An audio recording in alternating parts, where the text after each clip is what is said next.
റിലീസായിട്ട് തന്നെ ഒരുപാട് സിനിമകൾ ഓഗസ്റ്റ് ലാസ്റ്റ് വീക്ക് റിലീസാവുന്നുണ്ട്. നമുക്ക് സെപ്റ്റംബറിൽ ഇറങ്ങാൻ പോകുന്ന സിനിമകളൊന്ന് നോക്കിയാലോ. ഈ ഫാർമസ്യൂട്ടിക്കൽ രംഗത്ത് നടക്കുന്ന വിവാദ വിഷയങ്ങളെ അല്ലെങ്കിൽ ഒരു അഴിമതികളെ ബേസ് ചെയ്ത് റിയൽ ലൈഫ് ഇൻസിഡൻറ്റിനെ ബേസ് ചെയ്ത് വരാൻ പോകുന്ന സീരീസാണ് ഫാമ എന്ന് പറയുന്നത്. നിവിൻ പോളിയാണ് ഈ ഒരു സീരീസിലെ കേന്ദ്ര കഥാപാത്രം എന്ന് പറയുന്നത്. ഈ ഒരു സീരീസ് സെപ്റ്റംബർ 5-ാം തീയതി ജിയോ ഹോട്ട്സ്റ്റാറിൽ റിലീസ് ചെയ്യുന്നതാണ്. AR മുരുകദാസ് ശിവകാർത്തികേയൻ കോംബോയിൽ വരാൻ പോകുന്ന സിനിമയാണ് മദ്രാസി എന്ന് പറയുന്നത്. ഒരു പക്ക ആക്ഷൻ സിനിമയായിട്ട് തന്നെയാണ് ട്രെയിലർ കണ്ടപ്പോൾ തോന്നിയത്. ഈ ഒരു സിനിമയും സെപ്റ്റംബർ 5-ാം തീയതിയാണ് റിലീസ് ചെയ്യാൻ പോകുന്നത്.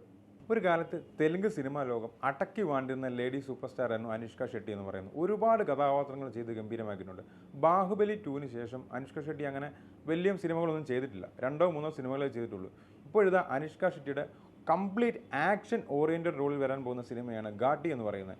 ഈ ഒരു സിനിമ റിലീസ് ചെയ്യാൻ പോകുന്നത് സെപ്റ്റംബർ 5-ാം തീയതിയാണ്. ഹനുമാൻ എന്ന് പറഞ്ഞ സിനിമയിലൂടെ ഗംഭീരമായ അഭിനയം കാഴ്ചവെച്ച വ്യക്തിയാണ് തേജ് സജ എന്ന് പറയുന്നത്. അപ്പോൾ ഈ തേജ് സജയുടെ വരാൻ പോകുന്ന ഒരു സൂപ്പർ ഹീറോ സിനിമയാണ് മിറായി സൂപ്പർ യോധ എന്ന് പറയുന്നത്.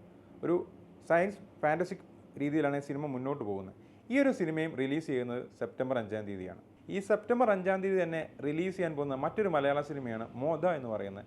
സിനിമയുടെ പോസ്റ്റർ തന്നെ രസകരമായ ഒരു സംഭവമാണ്. ഒരു ആന നിൽക്കുന്ന ഒരു രീതിയിലാണ് സിനിമ. ചിലപ്പോൾ ഒരുപക്ഷെ രണ്ടുപേരെ അങ്ങോട്ടും ഇങ്ങോട്ടും നല്ല ഫൈറ്റ് കാണിക്കുന്നതാണോ അതോ ഫോറസ്റ്റിനെ ബേസ് ചെയ്തുള്ളതാണോ എന്നുള്ളത് സിനിമ വരുമ്പോൾ തന്നെ നമുക്ക് കാണാൻ സാധിക്കും. ദിലീഷ് പോത്തൻ, രഞ്ജിത്ത് പ്രതാപ് കോംബോയിൽ വരുന്ന മോദ എന്ന് പറഞ്ഞ സിനിമയും ഈ ഒരു സെപ്റ്റംബർ 5-ാം തീയതിയാണ് റിലീസ് ചെയ്യുന്നത്. ഒരുപാട് കൊമേഴ്ഷ്യൽ സിനിമകളിലാണ് ഇപ്പം രാഷ്മിക മന്ദാന സഞ്ചരിക്കുന്നത്. ഇപ്പോൾ തന്നെ ബോളിവുഡിലെ ഒരു നമ്പർ 1 ഹീറോയിനായിട്ട് രാഷ്മിക മന്ദാന മുന്നോട്ട് പോവുകയാണ്. അപ്പോൾ രാഷ്മിക മന്ദാനയുടെ വരാൻ പോകുന്ന സിനിമയാണ് ദ ഗേൾ ഫ്രണ്ട് എന്ന് പറയുന്നത്. എനിക്ക് തോന്നുന്നു രാഷ്മികയ്ക്ക് ഒരുപാട് അഭിനയ സാധ്യതകളുള്ള സിനിമയാണ് ഗേൾ ഫ്രണ്ട് എന്ന് പറയുന്നത്. അതിൻ്റെ ട്രെയിലർ സൂചിപ്പിക്കുന്നതും അത് തന്നെയാണ്. അപ്പോൾ ഈ ഒരു ദ ഗേൾ ഫ്രണ്ട് എന്ന് പറഞ്ഞ സിനിമ റിലീസ് ചെയ്യാൻ പോകുന്നു ഈ വരുന്ന സെപ്റ്റംബർ 5-ാം തീയതിയാണ്. ആൻ്റണി വർഗീസ് പെപ്പയുടെ ഇനി റിലീസ് ചെയ്യാൻ പോകുന്ന സിനിമയാണ് കാട്ടാളൻ എന്ന് പറയുന്നത്. ഈ ഒരു സിനിമയുടെ പോസ്റ്റർ തന്നെ ഗംഭീരമായിരുന്നു. ഒരുപാട് പ്രതീക്ഷകൾ നൽകുന്നുണ്ട്. അല്ല പക്ക ഒരു ബ്രൂട്ടൽ ആക്ഷൻ ബേസ്ഡ് സിനിമയായിരിക്കും എന്നുള്ളത് ആ പോസ്റ്ററിൽ തന്നെ വ്യക്തമാണ്. ഈ കാട്ടാളൻ എന്ന് പറഞ്ഞ സിനിമ സെപ്റ്റംബർ 13-ാം തീയതിയാണ് റിലീസിന് ഒരുങ്ങുന്നത്. ഗഹനചാരി എന്ന് പറഞ്ഞ സിനിമ നമ്മളെല്ലാവരും കണ്ടതാണ്. വളരെ വ്യത്യസ്തമായ ഒരു പ്ലോട്ടായിരുന്നു സിനിമ പങ്കുവച്ചത്. ഒരു സയൻസ് ഫിക്ഷൻ സിനിമ എന്നതിലുപരിയായിട്ട് നമ്മളെ കൂടുതൽ ചിന്തിപ്പിച്ച സിനിമ കൂടിയാണ് ഗഹനചാരി എന്ന് പറഞ്ഞത്. അപ്പം ഈ ഗഹനചാരി എന്ന് പറഞ്ഞ സിനിമയുടെ സംവിധായകനാണ് അരുൺ ചന്തു. ഈ അരുൺ ചന്തുവിൻ്റെ വരാൻ പോകുന്ന അടുത്ത സിനിമയാണ് വല എന്ന് പറയുന്നത്. അതിൻ്റെ ഒരു ടീസറും പോസ്റ്ററും എല്ലാം തന്നെ ഒരുപാട് ആകാംക്ഷ നിർത്തിയ പോസ്റ്ററുകളാണ്. ജഗതി ചേട്ടൻ്റെ ആ ഒരു പോസ്റ്ററിനാണ് അതിൻ്റെ ഏറ്റവും വലിയ ഉദാഹരണം എന്ന് പറയുന്നത്. അപ്പോൾ ഈ അരുൺ ചന്തുവിൻ്റെ വരാൻ പോകുന്ന വല എന്ന് പറഞ്ഞ സിനിമ ഈ വരുന്ന സെപ്റ്റംബർ 6-ാം തീയതിയാണ് റിലീസ് ചെയ്യാൻ പോകുന്നത്. ഷൈൻ ടോം ചാക്കോയുടെ വരാൻ പോകുന്ന ഒരു പോലീസ് ഇൻവെസ്റ്റിഗേഷൻ സ്റ്റോറി ബേസ്ഡ് ഒരു സിനിമയാണ് നിമ്രോഡ് എന്ന് പറയുന്നത്. ആ ഒരു സിനിമയുടെ ടീസറും അതുപോലെ തന്നെ പോസ്റ്ററും ഓൾറെഡി റിലീസായിട്ടുണ്ട്. എനിക്ക് തോന്നുന്നു ഷൈൻ്റെ വ്യത്യസ്തമായ ഒരു പ്രകടനമായിരിക്കും ഈ ഒരു സിനിമയിൽ കാണാൻ പോകുന്നത്. ഈ ഒരു സിനിമയും റിലീസ് ചെയ്യാൻ പോകുന്നത് സെപ്റ്റംബർ 6-ാം തീയതിയാണ്.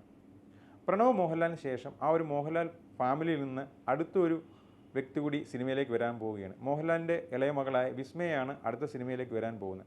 ഈ വിസ്മയയുടെ ആദ്യ സിനിമ എന്ന് പറയുന്നത് ആശീർവാദ് ഫിലിംസിൻ്റെ ബാനറിലാണ് പ്രൊഡ്യൂസ് ചെയ്യുന്നത്. സിനിമയുടെ പോസ്റ്റർ ഇത് ഓൾറെഡി റിലീസായിട്ടുണ്ട്. തുടക്കം എന്നാണ് ഈ ഒരു സിനിമയ്ക്ക് പേരിട്ടിരിക്കുന്നത്. അപ്പോൾ ഈ ഒരു സിനിമയും റിലീസ് ചെയ്യാൻ പോകുന്നത് ഈ സെപ്റ്റംബറിലാകും. ഇതാണ് സെപ്റ്റംബറിലെ പ്രധാനപ്പെട്ട റിലീസുകൾ എന്ന് പറയുന്നത്. ഇതുപോലെയുള്ള കൂടുതൽ സിനിമാ വിശേഷങ്ങൾക്കായി നമ്മുടെ ചാനൽ ഒന്ന് സബ്സ്ക്രൈബ് ചെയ്യുക.